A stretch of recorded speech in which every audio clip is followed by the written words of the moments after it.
Joe show is back. Oh, baby, yesterday show by the infamous and one and only P. Diddy. Nobody comes off like P. Diddy. Oh, baby, the big show, Sav Jr.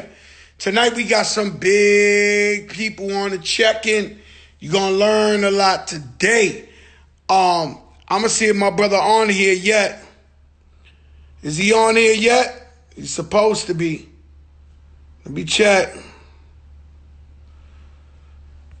I don't see him. He ain't on here yet. We working, never jerking.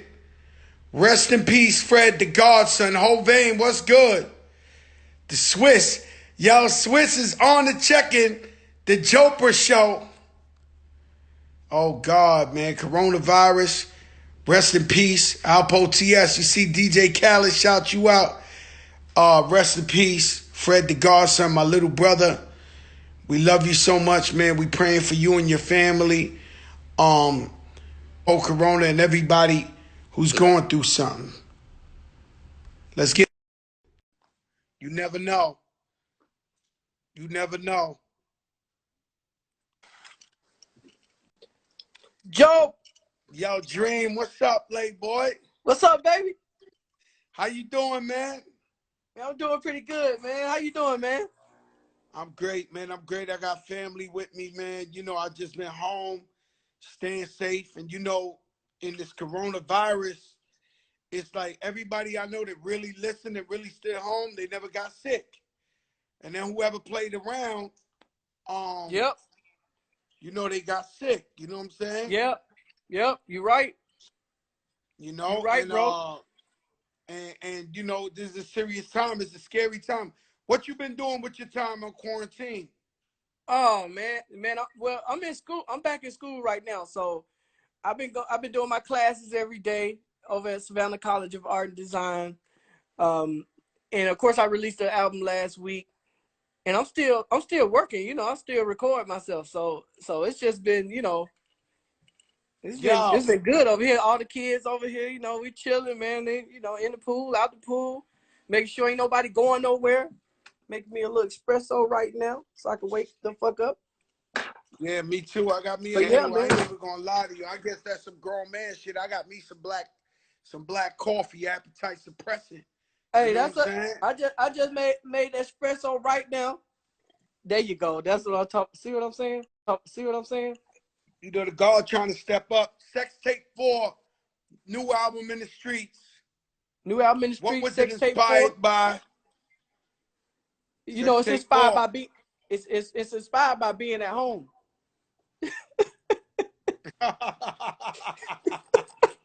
Baby making, so If you you know, saying coronavirus babies. if you know what I mean, yeah. If you know what I mean, you know, you at the house, man. I thought about not even putting it out, Joe, and then I was like, you know what? I got to give them a reason to stay in. So, oh man, so you went there with this joint. I went there. Man, let me tell you something. Dream, I've always been a huge Swiss Beats just said the album is fire. Oh man. I've Thanks, always Swiss. been a you, and let me shout out the sponsor, FanMio, FANMIO at Instagram. You can talk to your favorite celebrities, athletes, ball players, you name it. One-on-one interaction. We up in here. For FanMio. Yeah, we got to salute the sponsors. But Dream, I've always been a fan of yours. And same here, man. Likewise, you know that. I know that for the most part, your pen is a serious, it's a lethal weapon. What would you call your top 5 songs you ever wrote and artists you wrote it for? Oh man. My top 5 would be Umbrella, definitely, because that was like my coming out party, you know. I would have to say, not more so from a lyrical standpoint, but what it meant. Shawty is a 10, my first single. Shorty is a 10. Yep. Is Fancy, which was on Love versus Money on my second album. single ladies. All my single ladies. All my single ladies. So let's go. So far you got Umbrella Rihanna, Beyonce, all my single ladies. Yes. And, you know, it says a lot. I was talking to Timbo the King earlier. He's my brother. I talk to him every day. And I told him I was going to talk to you. And I was like, yo, I think I'm going to ask him. And I said, yo, Timbo, man. I said, how do you talk to a man that the queen keeps tapping his shoulder to make like, you know, Beyonce the closest thing to Michael Jackson, may he rest in peace. Period. In physical form. Like, yeah. Like it's the truth. Especially I don't care what nobody said. Especially that performance, man. When you go to that. On the joint Coachella. Oh. Listen, yo, Dream. So the queen taps you on your shoulder on a regular basis. Like, how do you even feel with? Does she call you up and say, "Dream, it's time"? Hey, Joe, it go just like that. My nigga, it go just like that. It's like, yeah, I think it's time to do something. Oh God. And my job is to make sure I push it, and when she says that ain't it, go back. That ain't it, go back until we get it right. She know what she want. Yeah, she knows exactly what she wants. Usually it's me, man. It's just a blessing, you know, because I know it's me battling all of the writers in the world. You know. Oh yeah, people don't understand that. People take their jobs for granted. They don't realize that everybody's trying to take your slot. Oh, everybody's trying to get on. That's who you want to be on. You want to be on B. You want to be on Re, especially in those places like those. That's where you want to be. I know it. I see it. Life-changing situations, huh, Dream? Period. Change your life overnight. You know, it's a lot of. I'm sure that everybody's grateful that they get on. Like, I don't know. I can't explain how deep for them, but for me, every time it's like the first time. Like, I never take a song for granted, whether it's the biggest hit or not. Like, I don't take a song for granted, man. I mean, let me tell you something, man. I've always studied you. I even like the songs you do with Pusha T. Yes, my man. Like, yo, you and Pusha T is a lethal chemistry. Oh man, me and him got so many joints in the vault, man. Oh man. I saw obviously I saw your battle on Versus. Oh, you saw that too? Of course. I was looking at that. You know, that was Marseille, this guy licking his lips.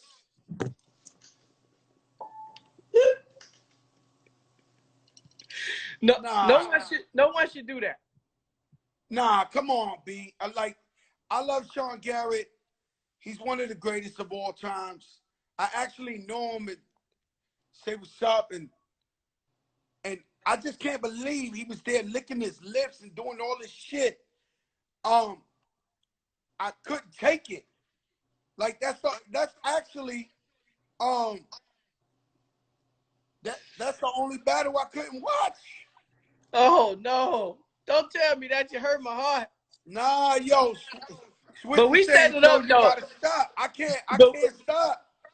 Anybody saw that shit. I don't even know how you kept going. Hey man, I had like, yo, you know what, my man? I had to hold it. Cool. I had to hold it. I was just trying to. Hey, I tell you what, Sean was must see TV over everybody else. Oh yeah. No. I think that Teddy Riley, baby, you know that first. I think he was Tyson and he bit Holyfield's ear. We just got we just got the championship fight in 2 days. We got it back. Nah. Teddy Riley was acting a fool, but in a different way. Yes. Sean Garrett. Shout out to Teddy, man. But and yeah. I was trying because he's one of the greatest of all time. You one of the greatest of all time. And I just couldn't take it.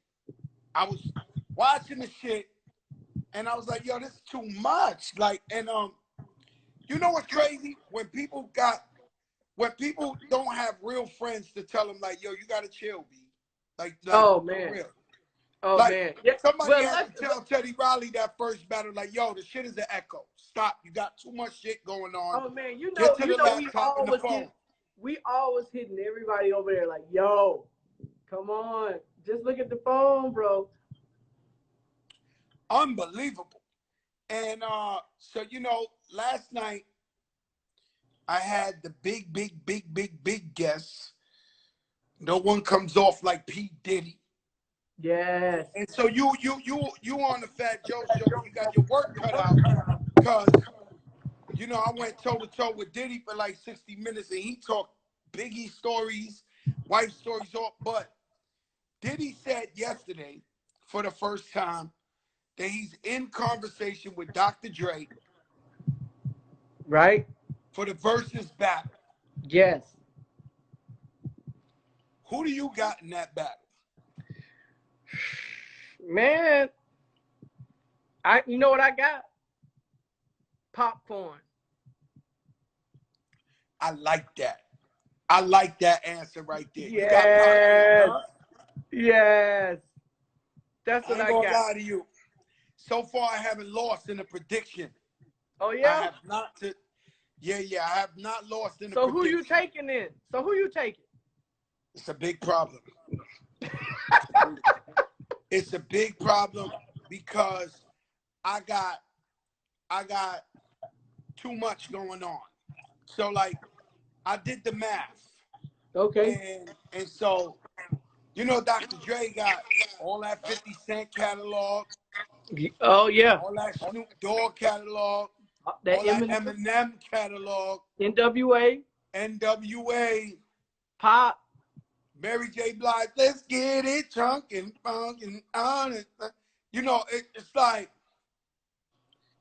and then you got Diddy coming with everything from Jodeci to Mary to Biggie to himself, Mace, yes.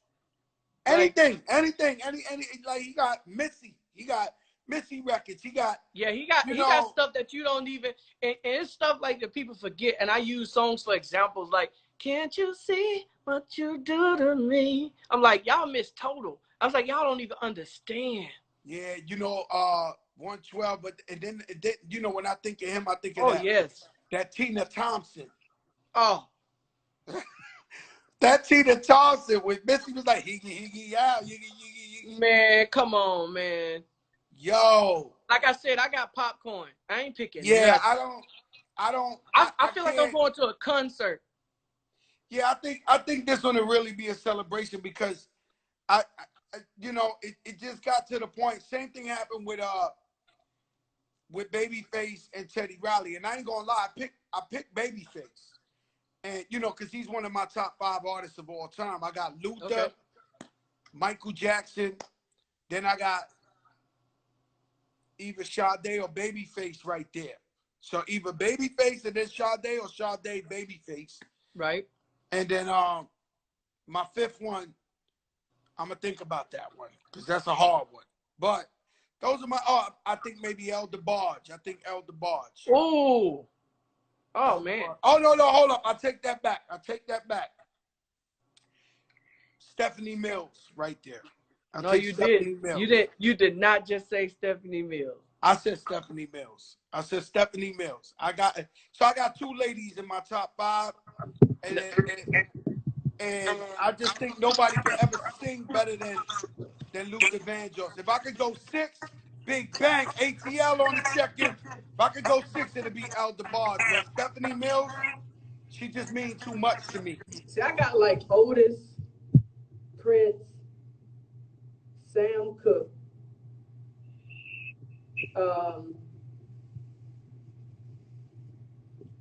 I would have to say, because we're still in the time of, so my top 5, like it's back there in that place. Like I would have to extend it to top 10 when I start talking about re-and-B. Top 10 is much easier than top 5. It is, but it just gives you because your time periods, man. You know what I'm saying? Like we not, we ain't no spring chickens out here, man. You know what I'm saying? We don't see a lot. Yeah, but you talking about Sam Cooke. You talking about, Yeah. Rakim and came to be epic. But you talking about Sam Cooke and what you was listening, your grandmother was playing this music? It's Your just Look, mother? it sits on my piano. Oh, God. It sits here. So, like, for And that's real, what for real. and that's what me and my wife, man, we play that. My wife got a mean playlist. And we play that in front of my daughter all the time. Her favorite in the world is Travis Scott. But we be trying to show her the old music so she could really have like the discography, so she could know everything. She could Yes. rock with Travis Scott. She could rock with all the young boys, but she got to know where it all came from. I think my other two would be like literally Anita Baker Oh yes, and she's in my top Gladys 10 Knight. for sure. Gladys Knight, Anita Baker. Yeah, I got Anita Baker in my top 10 for sure. I go DeBarge 6, 7 Anita Baker. We almost there. My six is start with. Oh, that's so hard. Oh, stay right outside that 5, and it ain't even right. It's not right for nobody. You ever feel stupid when you listen to somebody like D Nice DJ and he plays an ill record that you never heard That you never before? heard? You're like, how the Absolutely. fuck I don't know this song? Absolutely. Yo, I feel like I know everything about music, and when the DJ plays some shit I never heard, The I'm worst like, thing is when he plays something from somebody that you love to death, and you like, what? What's yeah, that? that boy dead ass plays some Luther records that I ain't know. I'm like, yo, what the fuck? Freeway Yeah. Ricky Ross. And I was like, yo, as far as rappers, do you have a top 5? Say again. Rappers, do you have a top 5? Top 5: Biggie, Pop, Rakim, Jay's still going. I don't put anybody who's still going in my top. I don't do it. Like, you got to stop. And so he's probably going to end up number 1 because he just he just doesn't stop. Like, it just keeps going. And I'm not saying that because that's my guy. He is number 1. So, yeah. Yeah. And so so I got Rakim, Pop, Biggie. I think my number 4 is Andre 3 Stacks. Yes, ATL baby. That's one of those ones you said. I love his aura and where he is and where he always is. So you don't ask him to do more, but man, if he did, It's like I think he leaves us waiting for him to come back every time, and he'll poke his head out on the remix. Yeah, and it's he's poignant. gone for another 4 years. Yeah, man, it's like, and it's like a sniper when he step in. When he step in, it's like he hit you, then he get out, and then he goes somewhere. He play his You know what's so instruments. crazy? Like 3-4 years ago, I was with my daughter in like Disneyland. It was like 100 degrees. And when you walk into Disneyland, it's Disneyland. A bunch of white people. Oh, trust me, yes, I love Disneyland. And out of nowhere, I'm walking, and somebody walked right in front of me, and I look, it's Andre 3000. Like, he got his pants rolled up, and he's just walking through, and I ain't see no kids with him. I'm like, damn, 3 Stacks just want to come to Disneyland and enjoy the day? That's amazing. Man, yo, 3 Stacks, man, he a legend. Shout out my brother Cool and Dre, my brother Dre. That's his favorite. Andre 3000, man. He fought. We had many fights in the studio. Who's the top 5? Who's the greatest of all time? And he was fighting for them boys over there. Oh yeah. Oh yeah, man. He loved 3 Stacks. I think definitely the South. I was there when they won that award at the Source Awards. Oh yeah. Oh man, it's crazy, man. What did that feel like? Behind them. So it was me. I say row 4 was me. That I mean, the Source Awards with Suge Knight was like, you don't want nobody dancing in your Yeah, yeah, video. no, definitely. And Snoop Dogg was like, yo, you ain't got no love for Snoop Dogg, that shit. So when Outkast won the awards for the best artist of the year, something like, it was the biggest award. It was me on row 4, Nas was on row 3, and like they were sitting right in front of us. And I seen them jump up, and I seen them slapping high fives. And Wow. and New York didn't really know, what kind of work they was putting in. So they was looking around like, that was the age of Biggie, Wu-Tang Clan, early Nas, So everybody was looking confused, but I was happy for them because I seen how happy, how much work they put in and how they Oh deserved man, it. shout out to the Dungeon family, man, for that, man. It's crazy because, man, I was definitely remember rooting for them in the city, and that's kind of how Atlanta is built. And me and Dre, I think it was my 11th grade year. I had to go to night school to make up a class at Washington, and me and him was in the same. We was in the same night school that year, and we already kind of knew because everybody in Atlanta know everybody. So we kind of knew what was going on with them, man. But to be in that space and then watch this individual, man, it was completely inspiring just to watch them and from the even what JD was doing with Chris Cross at the time, Yeah, early 90s. you know who was popping? Damn, what's them dudes? I think, who let the dogs out? Oh, dang, what's the name of the Yo, group? when I tell you, they went crazy for Outkast. When Outkast won that award, they was at the Source Awards. They was jumping up and down the aisle.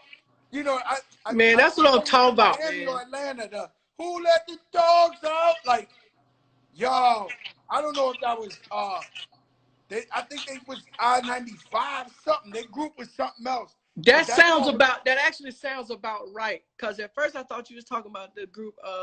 Man, there was so many groups here that was underground, man, that nobody got to see, and I wish they did because you did know about Freaknik. So what was happening under Freaknik was that's the hip hop culture was being built under that. So it was the strip clubs, strippers need music.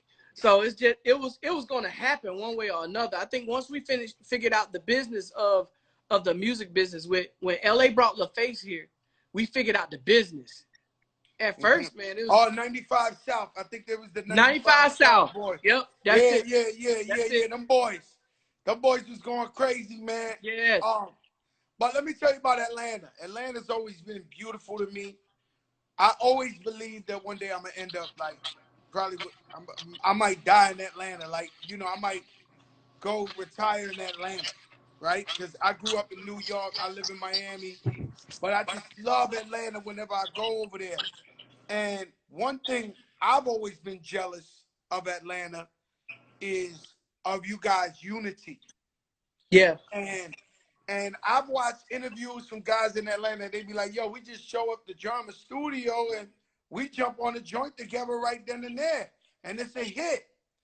And I think that's where New York City fumbled the ball at when we had supremacy of the hip hop game, because everybody started going against each other. Everybody started having egos. Everybody thought they had more money than another. Everybody got clicked up. Atlanta, you guys stick together, man. Or at least that's what it seems like. No, that was what it was because, like, truthfully, we wasn't spread out enough to everything was just a community, man. Like, it was, you could be, I remember being, man, 18, man, this was like carjacking became a thing. And it was like we was like, what the hell is this? Like, where did this come from? And it was like, well, that came from this coast and this came from this. And that's not some shit that we did. It's like carjacking. Like, niggas need to go to work. Like, ain't nobody jacking and taking that because everybody knew everybody. So even if it was somebody new in the city, it's like, cool, come to the city, do your thing. You can get your money. You ain't gonna be pressed. Ain't nobody gonna press you about nothing. Like, do your thing. But it was those times where that disruption came and then kind of threw balance off just for a second. But the old heads still lived. So they were able to clean, like, they'd come out and just clean it up. Like, that ain't how we, like, you take something from somebody know you. That's somebody's cousin. that knows somebody cousin. They can see you in the car and say, hey, you need to take that Delta 88 Oldsmobile back to where you got it from ASAP. And that's Yo, how it was here. let me tell you something. That's the first place I met Tupac in the ATL. It was me, Wu-Tang, all of us. We was at Oh yeah, he was down here early 90s. Pac was, yeah. Yeah, we was out there and they had a seminar. I forget the name. I think Peter Thomas and them was throwing it. And we was out in front of the hotel and we was like not battle rapping, but we was Boo, get at me, Boo. And we was out there like ciphering, rapping, and the dude showed up. He had a red bandana with 2 guns in his hand. So we stand up there. He come up next to me. He like, yo, what up, crack? And I'm like looking. I don't know who it is. I'm like, Method Man looking at him. We all looking at him. And then he lowered his thing. He was like, yo, it's Tupac. I was like, yo, that's the first time I ever met Tupac in Atlanta. Wow. With 2 guns in his hand and a red bandana over his shit. Like, wow. Man, and what was where were you guys at? No, we was in front of a hotel over there, whatever hotel was out there. And then we was over there for a rap seminar. They used to throw like rap conferences over there where all the DJs come through. Jack the Ripper. Oh yeah, Jack the Ripper. Yeah, no, definitely. So we was out there, and that's how everybody was getting on. That's how hip hop. We was coming to Atlanta, and then it was all about, and it's still all about the strip clubs out there, right? Oh, period. You know, ain't nothing that makes you just settle down and looking at something lovely. Just calm, like it's like calm down, man. We ain't trying to do all that. I mean, Dream, do you want me to address the complex behind you, the house? Say again? Dream. And did you come outside for great Wi-Fi, or you want to show us the John Gotti? Oh no. Hey man, no. Go the other way, y'all, Jay. I'm just pacing, man. I'm walking like pace. You looking like Cosby before the controversy, man. Oh my goodness. Let's see that shit over there, man. You looking like the Huxtable before controversy. God damn. No, I swear, man, on my mom. I pace a lot, Joe, when I'm on the phone. And so I come in the courtyard and I walk around on the phone like this. I literally do this, like, and then I get called out for it, like literally all the time. Yo, James, let me tell you something, man. You're a beautiful person, man. I remember we was at in Atlanta at an award show, and you just came into my ear. You was like, yo, crack. I think Dawn, you was like, yo, Dawn, it's time we work together. Yep. And then we got together, me, you, and Remy, and we worked together. Yep. It was always an honor for me to work with you, man. I've always been a huge fan, and one thing about you play it low. Like you're not a bragging type.